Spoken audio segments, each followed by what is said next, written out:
बारात आ गई है और तुम दोनों अभी तक बातों में लगी हो। और ये तुम क्या पहन रही हो? भाभी, ये अनु मेरे लिए पायल लाई है तो वही पहन रही हूँ। अच्छा, लेकिन ये पायल कुछ अलग नहीं है? पायल के अंदर इतने सारे काले मोती और ये काला धागा इसके चारों तरफ क्यों लिपटा हुआ है? लगता है पैकिंग करते वक्त धागा बीच में आ गया होगा, लेकिन क्या फर्क पड़ता है, धागा ही तो है। चलो चलते हैं, दूल्हे जी को ज्यादा वेट नहीं करवाते। शीतल जल्दी से वो पायल पहन लेती है और उसकी भाभी और अनु उसे स्टेज पर ले जाती हैं। शादी की सारी रस्में पूरी होने के बाद शीतल की विदाई हो जाती है। जब वो अपने ससुराल पहुंचती है तो उसकी सासू माँ आरती की थाली लिए खड़ी थी, लेकिन जैसे ही उन्होंने अपनी नई बहू की आरती करने की कोशिश की, अचानक दिया बुझ गया। हे भगवान, ये तो बहुत बड़ा अपशगुन है। बिना किसी हवा के दीपक अपने आप कैसे बुझ गया? अरे तुम भी ना माँ, छोटी छोटी बातों की कुछ ज्यादा ही टेंशन लेती हो। दीपक ही तो बुझाए, दोबारा जला लो।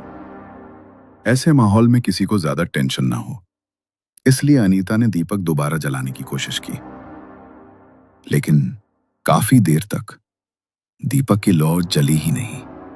अरे ये लौ तो जलने का नाम ही नहीं ले रही। कोई बात नहीं, हम बिना आरती के ही अंदर आ जाते हैं। नहीं बेटा, रुको। अनीता जैसे तैसे करके बड़ी मुश्किल से दीपक जलाती है, लेकिन ठीक से आरती हो पाती उससे पहले ही वो लौ दोबारा बुझ जाती है। अनीता के दिल में अजीब सी चिंता घर करने लगी, लेकिन उसने आरती की थाली साइड रखी और शीतल की ओर देखा।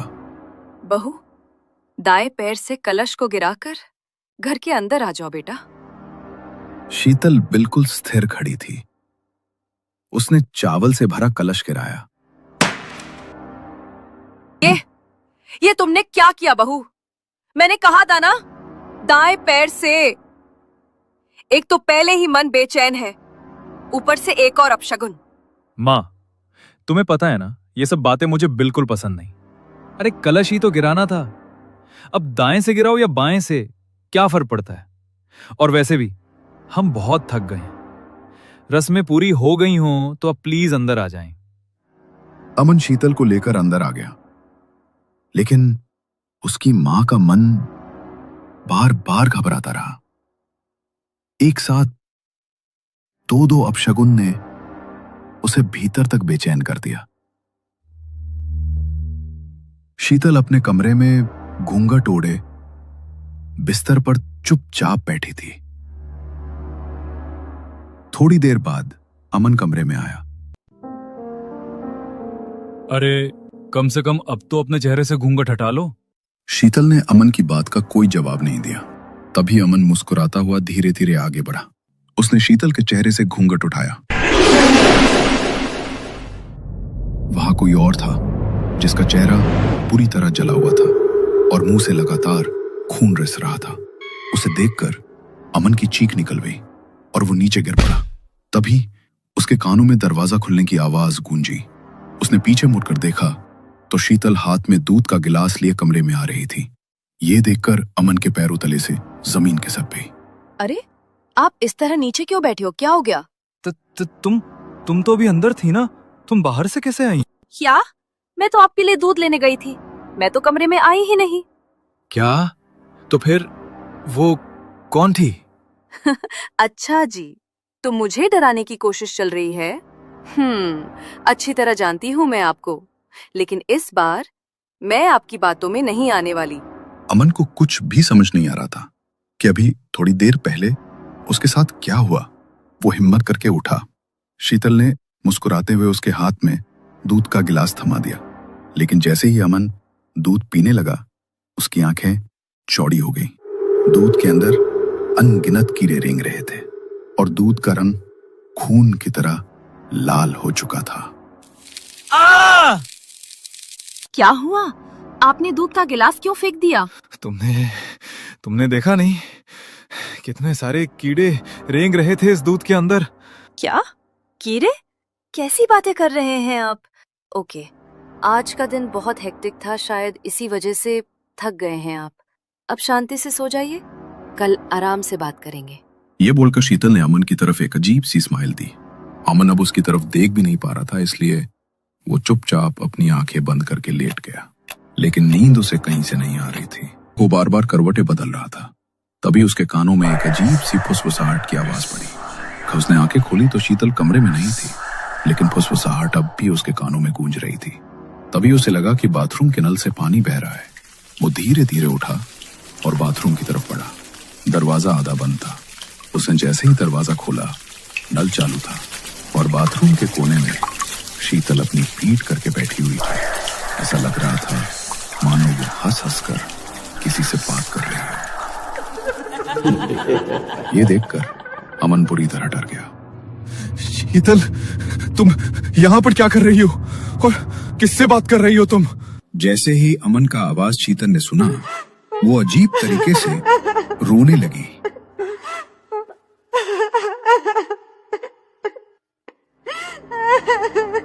शीतल का रोना अचानक से बंद हो गया और उसने अपनी गर्दन पीछे की तरफ मोड़ी। उसका चेहरा अब इंसानी नहीं रहा, वो एक मुर्दा लाश जैसा हो चुका था। उसकी आंखें धसी हुई, होठों से खून रिस रहा था और वो गुस्से से अमन को घूर रही थी। उसे देखकर अमन के पैर डर के मारे कांपने लगे। तभी शीतल अचानक बहुत गुस्से से उसकी तरफ बढ़ी और उसने अमन की गर्दन पकड़कर उसे हवा में उठा दिया। शीतल, छोड़ो मुझे। मेरी शीतल नहीं है, अब ये मेरी है। तू भूल कर भी अगर इसके पास आया तो जिंदा नहीं बचे। अब ये हमेशा के लिए सिर्फ मेरी है और इसे मैं अपने साथ लेकर ही जाऊंगा। शीतल के मुंह से ये बात सुनकर अमन की आंखें फटी की फटी रह गईं। अगले ही पल शीतल ने उसे किसी खिलौने की तरह दीवार की तरफ फेंक दिया।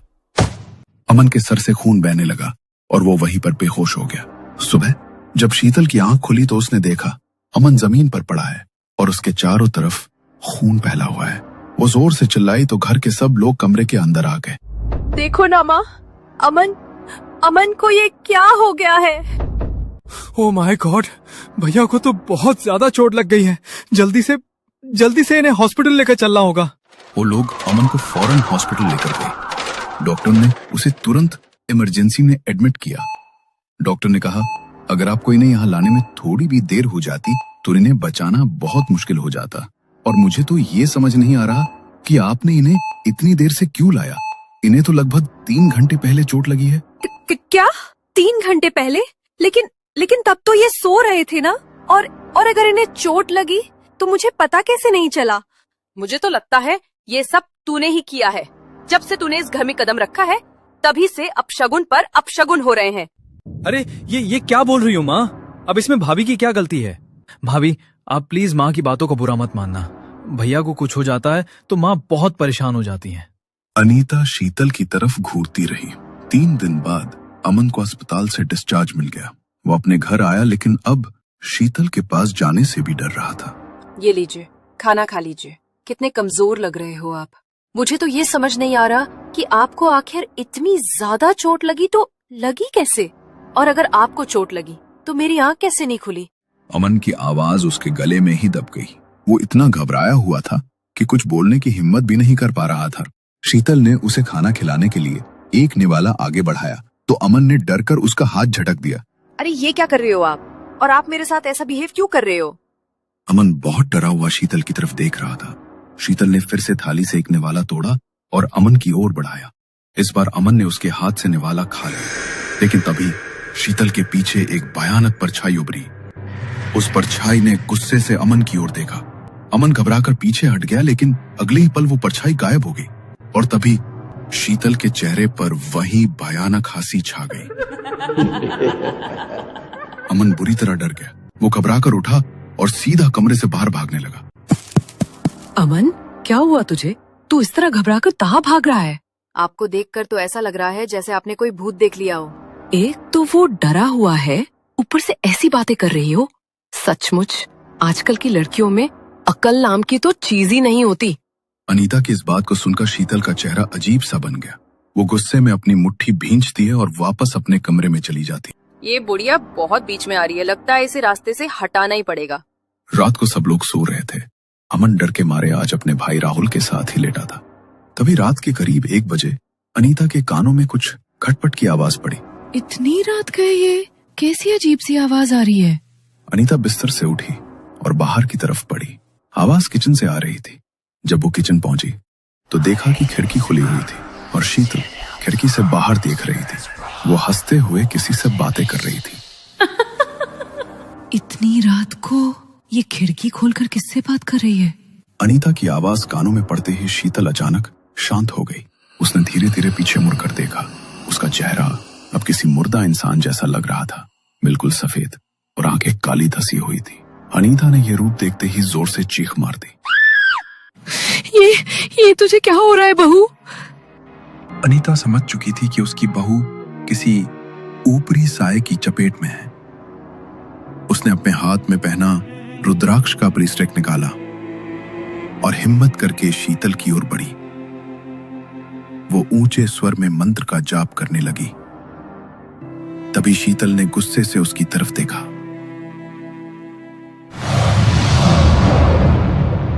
चुप कर बुढ़िया, ये मंत्र जाप बंद कर। अगर तू चुप नहीं हुई तो हमेशा के लिए शांत कर दूंगा तुझे। ये सिर्फ मेरी है और इसे मुझसे कोई दूर नहीं कर सकता। डर के मारे अनीता का शरीर बुरी तरह कांप रहा था, लेकिन फिर भी उसने मंत्र का जाप बंद नहीं किया। उसने रुद्राक्ष का ब्रेसलेट जबरदस्ती शीतल को पहनाने की कोशिश की। तभी अचानक खिड़की के बाहर से एक काली बिल्ली अंदर कूदी और उसने अनीता के हाथ पर झपट्टा मारा। अनीता के हाथ से रुद्राक्ष का ब्रेसलेट दूर जा गिरा और उसका ध्यान भी भंग हो गया। जैसे ही उसने एक पल के लिए मंत्र जाप रोका, शीतल उसके ऊपर हावी हो गई। लेकिन तभी अनीता ने फिर से हिम्मत जुटाई और जोर से मंत्र जाप करना शुरू कर दिया। शीतल दर्द और गुस्से से जोर जोर से चिल्लाने लगी। उसकी चीखों से राहुल और अमन की नींद टूट गई। दोनों भागते हुए रसोई में पहुंचे और जो नजारा उन्होंने देखा उससे उनका कलेजा मुंह को आ गया। अमन समझ गया था कि यह सब क्या हो रहा है।